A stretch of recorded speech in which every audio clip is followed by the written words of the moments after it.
Nadie lo habría imaginado hace apenas unos años. Nadie habría podido prever que aquella figura imperturbable, dueña y señora del universo del corazón, terminaría desmoronándose de forma tan estruendosa. Isabel Preisler, la emperatriz del papel cuché, la mujer cuya elegancia parecía inmune al paso del tiempo, hoy transita una etapa tan amarga como inesperada. Y no es una caída cualquiera. Es una implosión silenciosa, casi cruel, de una vida construida con precisión milimétrica durante más de 4 décadas. Lo que para muchos era admiración, para otros era temor reverencial. Su nombre bastaba para sellar contratos millonarios, mover portadas o vetar colaboradores. Pero ahora, entre susurros y titulares cada vez menos respetuosos, Isabel se enfrenta a algo que ni sus cremas, ni sus estilistas, ni su inquebrantable fachada pueden ocultar: el fin de su reinado. Todo comenzó, quizá, con una ruptura que parecía una más. Mario Vargas Llosa, su pareja durante 8 años, abandonó su mansión y con ella se llevó una parte crucial de su equilibrio emocional.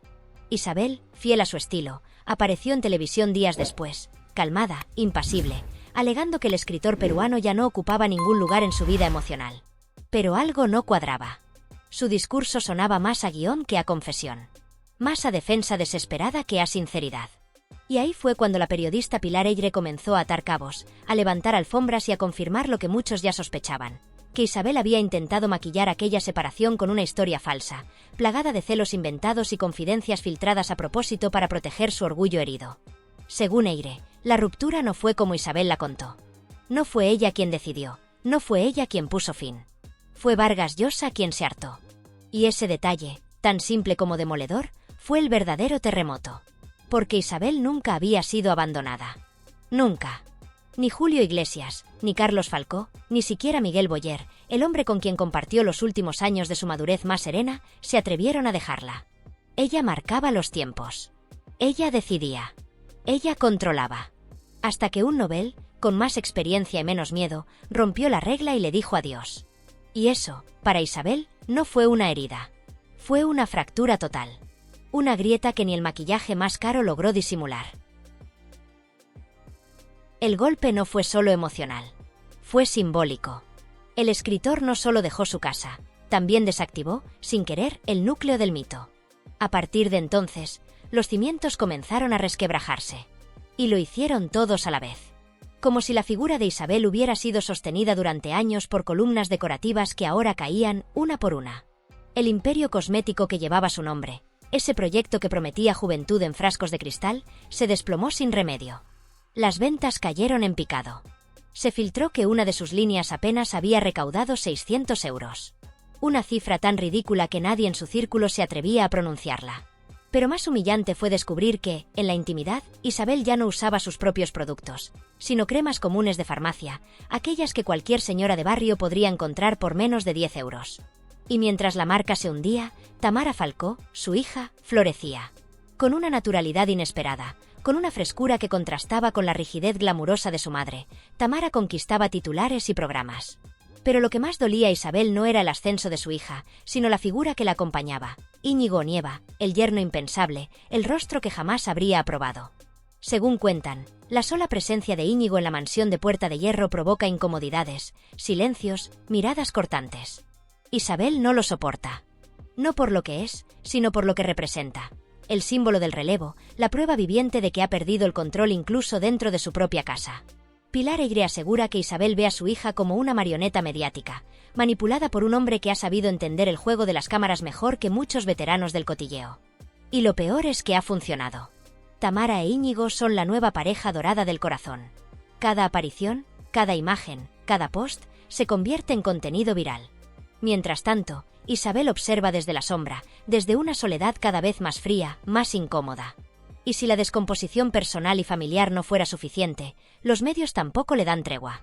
Federico Jiménez Los Santos, con su lengua afilada y su estilo sin filtros, ha sido uno de los más duros.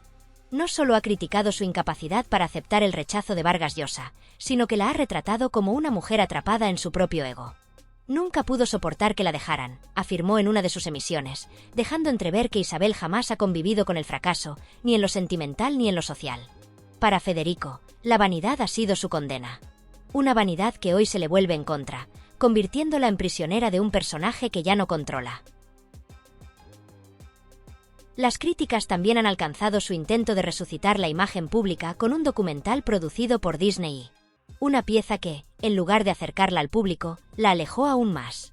Grabado en pleno mes de junio pero ambientado en la Navidad, el programa fue tachado de superficial, insustancial, desconectado de la realidad. Isabel, desesperada por salvar la producción, organizó meriendas en su mansión para agasajar a los directores de las principales revistas del corazón, tratando de influir, de recuperar el favor mediático. Pero ni los canapés, ni las sonrisas, ni los mensajes cuidadosamente redactados surtieron efecto. El documental fue un fracaso rotundo. Y aún hay más. Porque como si todo lo anterior no bastara, Eyre ha revelado uno de los episodios más oscuros de su biografía, uno que parecía enterrado bajo capas de discreción aristocrática. Al parecer, en su época dorada, cuando todavía era la musa indiscutible del panorama rosa, Isabel recibió las atenciones del mismísimo rey emérito Juan Carlos. Él intentó cortejarla. Ella lo rechazó. Pero aquel no fue un simple desaire. Fue un agravio que el monarca no supo encajar. Según Eyre, tras recibir el no de Isabel, el emérito comenzó a difundir rumores, a soltar comentarios envenenados que afectaron directamente a la reputación de la filipina más famosa de España. Era la primera vez que un rechazo traía consecuencias tan retorcidas. Con todos estos elementos, la caída de Isabel Preisler se presenta como una tragedia de proporciones casi clásicas. Una historia donde la reina del oropel termina atrapada en sus propios espejos, rodeada de silencio, sin el aplauso ni la compañía de quienes antes la adoraban. Ni Julio Iglesias con su magnetismo internacional, ni el marqués de Griñón con su abolengo, ni Miguel Boyer con su solemnidad política están ya para sostenerla. Y aquellos que antes protegían su imagen hoy la examinan con lupa, buscando grietas, errores, contradicciones. Lo que antes era reverencia se ha transformado en juicio. Isabel Preisler se ha convertido, casi sin que nadie lo anunciara en voz alta, en el reflejo desvanecido de lo que un día fue. No ha sido una caída abrupta, no ha sido una derrota escandalosa ni un colapso televisado. Ha sido algo más lento, más silencioso, más cruel. Un deslizamiento gradual hacia una sombra que no se reconoce en el espejo. Lo que antes fue icono incuestionable, símbolo de una clase social que parecía inalcanzable, presencia magnética en cada portada y centro absoluto de la conversación nacional, hoy es tan solo una figura que otros recuerdan, que otros interpretan, que otros manipulan. Isabel ya no es la narradora de su historia, ni la protagonista de su relato. Se ha convertido en un personaje secundario, en una figura desdibujada que otros mencionan de pasada, que otros utilizan como telón de fondo para dramas ajenos, como reliquia de una época que ya no existe. Ella, que durante décadas manejó los tiempos, los titulares, las versiones y las palabras, ha perdido el control de su relato. Ya no dicta las reglas del juego, apenas logra entenderlas. Es una pieza más, y ni siquiera una de las importantes, en un tablero que ha cambiado de manos, de valores y de audiencia. Sus lágrimas, que durante tanto tiempo fueron cuidadosamente administradas en privado, protegidas tras los muros de un saber estar aprendido y perfeccionado, ahora se derraman sin testigos en las esquinas solitarias de una casa que antes vibraba con visitas, flores frescas y fotógrafos agazapados en la entrada. Una casa que fue escenario del lujo, de la representación, del artificio cuidadosamente calculado, y que hoy resulta demasiado grande, demasiado silenciosa, demasiado vacía para una sola mujer que aún se empeña en mantener encendida una llama que ya no alumbra a nadie. Su voz, que antes bastaba para cerrar acuerdos, calmar tormentas o corregir una portada con una simple llamada, apenas se escucha por encima del ruido mediático que la rodea. El murmullo constante de un mundo que ha encontrado nuevos rostros, nuevos dramas, nuevas protagonistas que ya no necesitan su bendición ni su estilo para ser escuchadas. Su tono, antes firme, elegante, decisivo, ahora parece una súplica disfrazada de corrección, un eco del pasado que nadie se detiene a escuchar con atención. Y lo más dramático de todo esto, lo que convierte su situación en algo más triste que un simple ocaso, es que lo que está viviendo Isabel Preisler no es una retirada digna, no es una transición elegante hacia una vida más privada, más íntima, más tranquila. No. Lo que vive es una descomposición. No hay otra palabra. Una descomposición emocional, social, económica, simbólica. Una pérdida progresiva y total de ese poder invisible que una vez la sostuvo y la elevó por encima de todos. No estamos viendo cómo se apaga una estrella con dulzura, sino cómo se deshace una estructura que parecía irrompible. Aquella figura que durante décadas fue la reina indiscutible del escaparate, la mujer en torno a la cual giraba un universo entero de periodistas, diseñadores, empresarios, directores de revista y aristócratas modernos, hoy aparece como una invitada incómoda en ese mismo mundo que ya no necesita su presencia para funcionar. Un mundo que ha encontrado nuevas maneras de generar atención, nuevas formas de belleza, nuevos tipos de realeza mediática, y que la observa con una mezcla de respeto ritual y compasión silenciosa, como se observa una estatua que ha resistido bien el tiempo pero que ya no representa nada para las nuevas generaciones. Los flashes, que durante años parecían seguirla con devoción, con fascinación casi religiosa, ya no se giran cuando ella entra. Las revistas que antes esperaban sus palabras como si fueran decretos de estilo o declaraciones de estado, ya no la buscan con urgencia. Las cámaras que antes competían por su mejor perfil hoy la enfocan con una distancia protocolaria, sin emoción, sin sorpresa. Y en esa distancia habita el verdadero abismo. Porque en el pasado reciente de Isabel quedaron enterradas su influencia, sus conquistas personales, sus alianzas estratégicas, su capacidad para redefinir lo deseable. En ese pasado quedó la mujer que con una llamada reescribía agendas, que con un gesto cerraba especulaciones, que con una sonrisa meditada devolvía el control a una situación mediática que parecía volverse en su contra. Esa mujer, que sabía medir cada aparición, cada palabra, cada silencio, con la precisión de quien ha entendido que la elegancia verdadera no está en lo que se dice sino en lo que se calla, ya no existe. O mejor dicho, sigue existiendo en ella, pero el mundo ya no la reconoce. Y lo más terrible es que, aunque Isabel se resista con todas sus fuerzas a aceptarlo, aunque conserve el mismo perfume, los mismos modales, las mismas frases medidas con regla de oro, aunque aún organice cenas con vajilla impecable y procure mantener cierta ilusión de orden, el resto del mundo ya lo sabe. Ya ha pasado página. Ya ha elegido otras mujeres, otros referentes, otras formas de glamour mucho más rápidas, más inmediatas, más inestables. Isabel no ha sido sustituida por alguien igual a ella, porque nadie lo es. Ha sido desplazada por algo que no entiende: la velocidad, la espontaneidad, la exposición total, el espectáculo sin guión. Su sofisticación medida ya no emociona, su discreción ya no protege, su silencio ya no impone. Porque el mundo ya no escucha. Porque la audiencia ha cambiado y ella se ha quedado sola, defendiendo un reino abolido, sosteniendo con uñas y labios rojos una narrativa que ya nadie quiere leer. Y en medio de todo eso, en esa dignidad obstinada, en ese esfuerzo por seguir pareciendo lo que el mundo ya no necesita, hay algo profundamente humano. Hay algo trágico.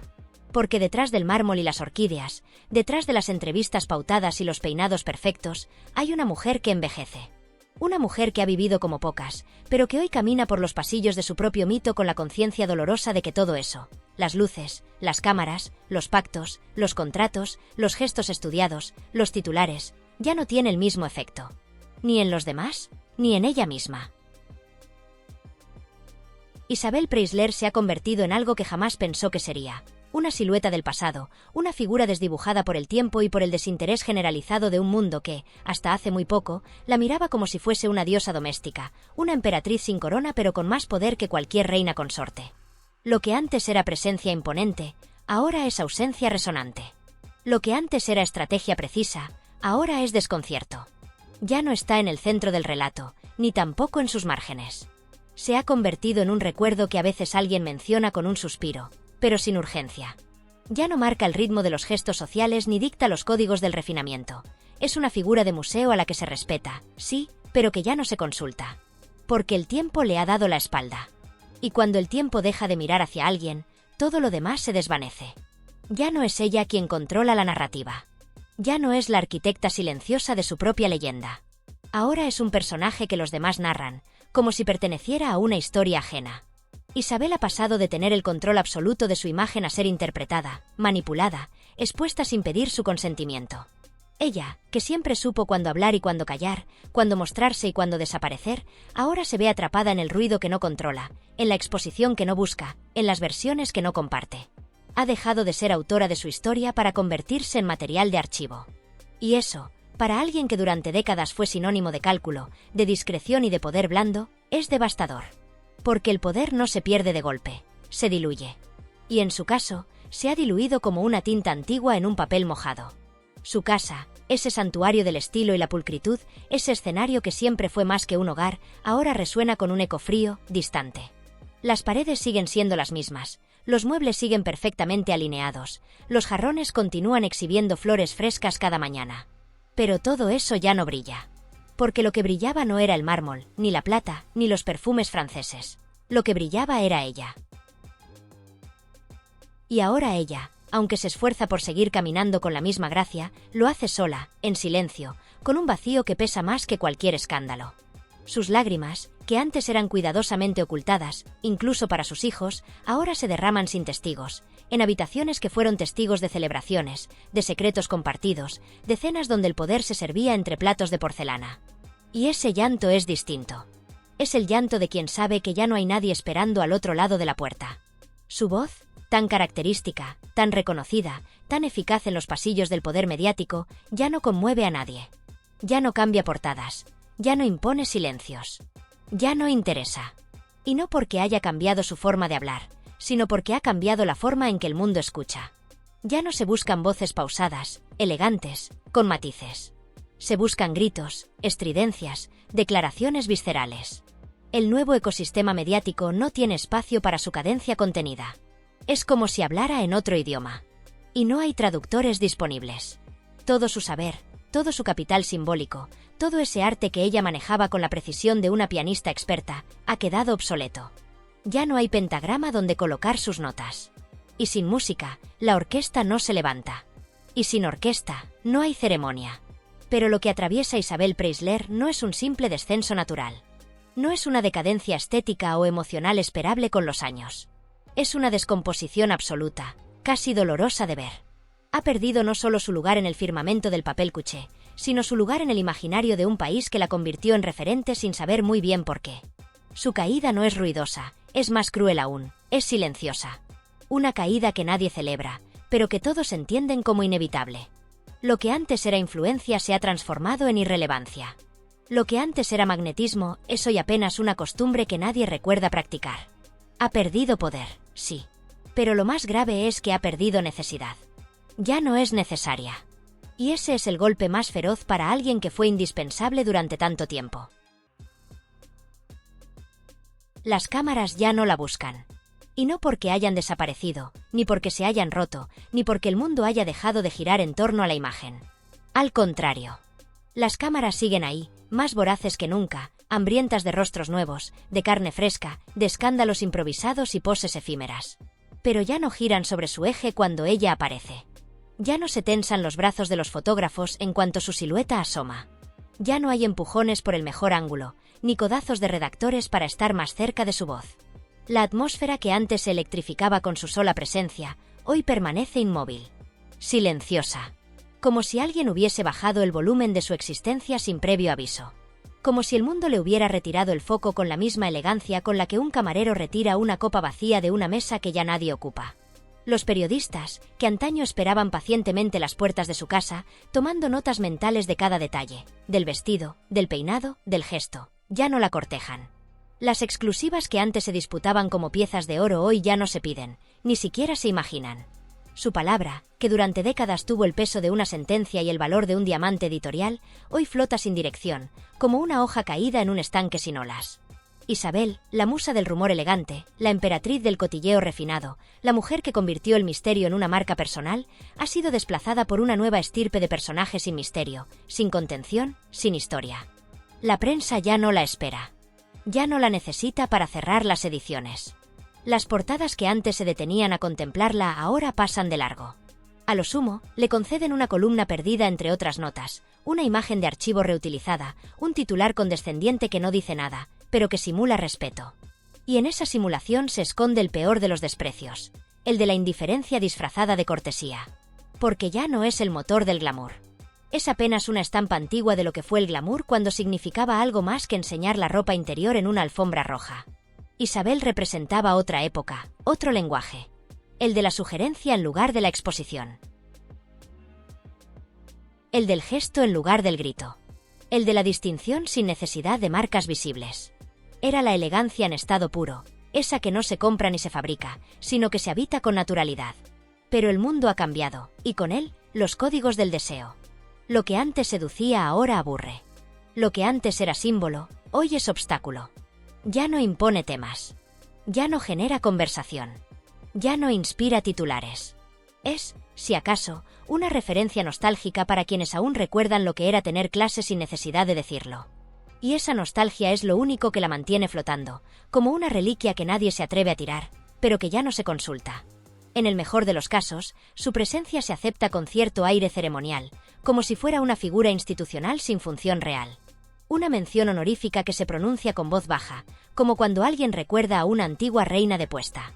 Y en el peor, es una figura incómoda, una nota disonante en un coro desafinado, un eco molesto en un espacio que ya no la contempla como parte esencial. Su mera existencia, con ese aire impecable y ese silencio ensayado, molesta en un escenario donde todo debe ser escándalo, velocidad, transparencia forzada. La nueva cultura, esta que exige exhibicionismo constante, desnudez emocional y vulgaridad como moneda de cambio, no sabe qué hacer con alguien como Isabel Preisler. Porque ella no se entrega. No se descompone frente a la cámara. No se confiesa. No se humilla. Y eso, hoy, es casi una provocación. Lo que antes era virtud, hoy es rareza. Lo que antes era ejemplo, hoy es anomalía. Y en esa anomalía quedó atrapada su antigua grandeza, como un diamante encerrado en una caja fuerte cuyo código ya nadie recuerda.